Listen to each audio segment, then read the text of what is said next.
Go. All right, guys. So this is a very special episode. We are here with Vays, the one and only one, DavinciJ15, the one and only one, at the blockchain cruise in La Spezia at the moment, and we are going to Rome. So what we are going to talk about today is basically the Bitcoin price. You know, it's very volatile right now. It looks a little bit green right now. So we will talk about the short-term price targets for June. Also about your strategies, your game plan, how to crush that market right now, and yeah, I will give our moon boyish crypto opinion also in the end. So that being said, Tom, let's start with you. What's your opinion on the markets right now? What's your prediction? Yeah, so I actually did a video a couple of hours ago from the pool deck on the other side of this of the ship, and the charts looked bullish to me.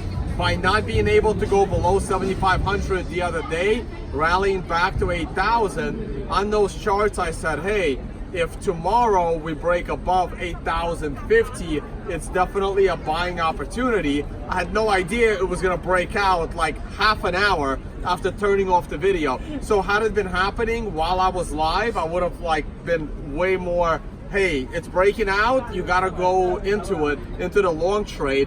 But I was neutral on the price between 75 and like 8,100.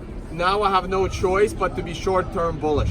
So we are here talking about a world premiere. We have Vays being bullish right now. I mean, you were bullish in the bull market, in the last bull market, obviously. Yeah, I'm still waiting for that pullback. But hey, if it's not pulling back and the trade is to go long, exactly. Trade's long. Exactly. You got to listen to the message of the market, because that's the only way you're gonna win the trade, win a trading, basically. So yeah, right. I know. I had a short, and of course, as you know, it's been blown out. It was blown out at $8,100. It's kind of sad, but also kind of great, because you know what? Bitcoin's going a lot higher. Yeah. I think we're going to see a projected price of close to $10,000, but we're not going to see it this month. We're going to get really close, don't you think? I actually agree with you. I think it's going to be so challenging to break 10,000.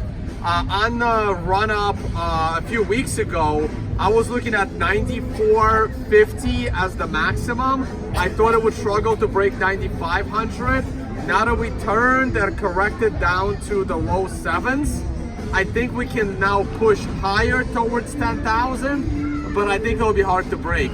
But hey, it's a good lesson in setting the right stop loss. You set your stop loss right at the level before it went straight up. So proper stop losses is always a good lesson. Nothing wrong with a trade that didn't make you money. Exactly. You remember, I had two shorts. One that I moved the stop loss to 8,100, and the other short was the 8,100 was you're going to take a loss. But it wasn't a huge loss though. So that's a good thing, right? As long as you don't lose a lot of money in the market, that's always a great thing, and that's what you're here for when you're trading, is to make sure that your wins are bigger than your losses, basically. Right? Isn't that correct? Obviously. Man, you need a good risk and reward ratio. But now concluding that, both are actually saying, and that's really, really great to see, that prices of 10,000, they are most likely not the most likely scenario, but they are very probable. So we are really looking forward to that, and covering also our opinion. You guys know we are kind of moon boyish.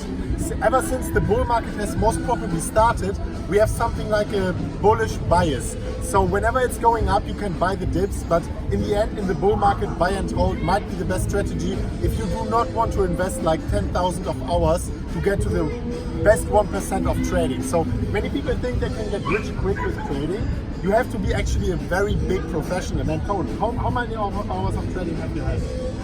You know what? Probably over 10,000 hours by now. It's impossible to even count. So you have to ask yourself a question. Do you want to invest those 10,000, let it be like 5,000 hours?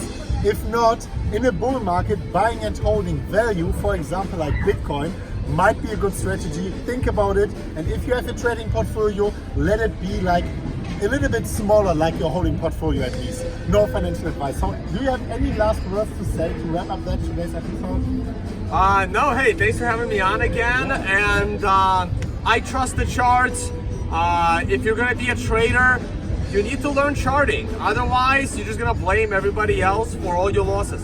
Exactly. And we have some awards. Exactly, we got awards. Right? Where's yours? Mine is floating around the ship somewhere. Yeah, the It's like people a are murder basically weapon, right? drinking champagne from it. Yeah, good to know, man. It was a big pleasure. So let's catch up at the next conference very soon. For sure. 10,000 very soon. Let's look forward to it. DaVinci, nice meeting you, man. Yes, nice we meeting you gotta talk about the whole. We have very different opinions on the ETF. Yes, We'll save it definitely. for another show. Definitely. All right. So that being said, guys, thank you so much for watching. Smash up the like button, and we will see each other at the next episode of MM Crypto. And as always, guys, bye bye.